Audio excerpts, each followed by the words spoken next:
if we have, what we have to think about is we're going to have a series of operations over time. Okay, so that's the way we're sort of thinking about this. Okay, so if I have my operation and then I have my hash table, let's, for sake of argument, say this is a really small hash table. We just have size 1. Okay, and then I have insert operation. I'm going to insert the value 1. Okay, think amongst yourselves, what's the time cost of this? Well, I have a table of size 1. We can throw away hashing and all the rest for now. Just imagine that we're putting in a value. Okay, so there's space to put this in. Okay, that is fine. Okay, that is a constant cost. There was space, I inserted it directly. Okay, if I try to insert the value 2, well, I have a problem. There's no space. Okay, this is an overflow. I want to put something in here, but there is no space. Okay, so I need to grow my array.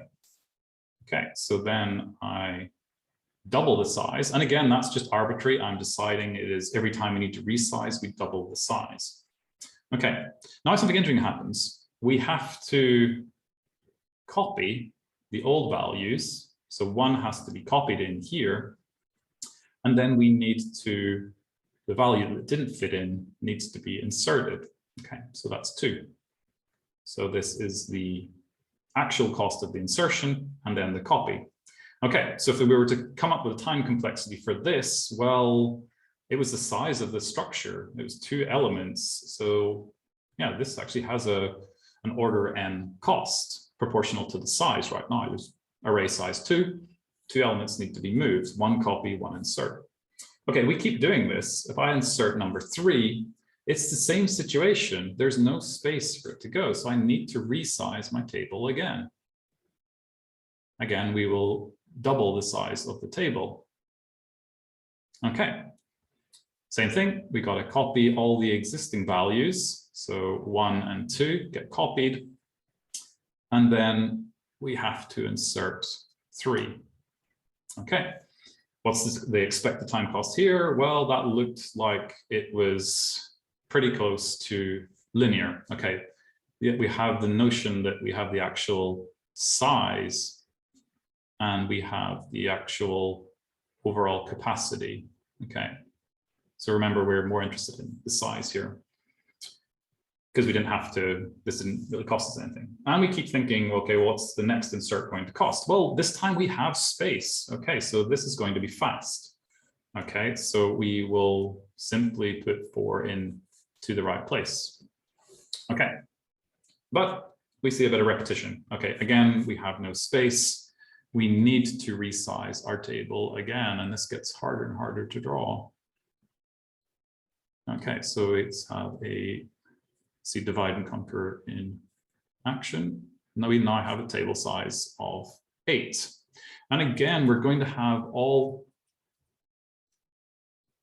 these copies are going to have to take place to put all the existing data in the right place, and then finally insert 5. Okay, so that again was an overflow event, and it had a big cost proportional to the number of elements. Okay, but then if we think about insert 6,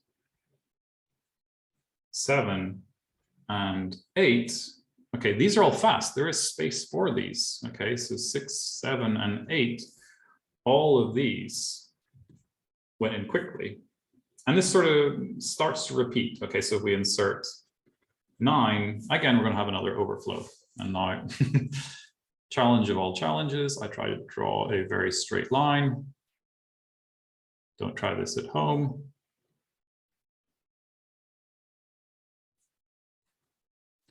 Divide and conquer.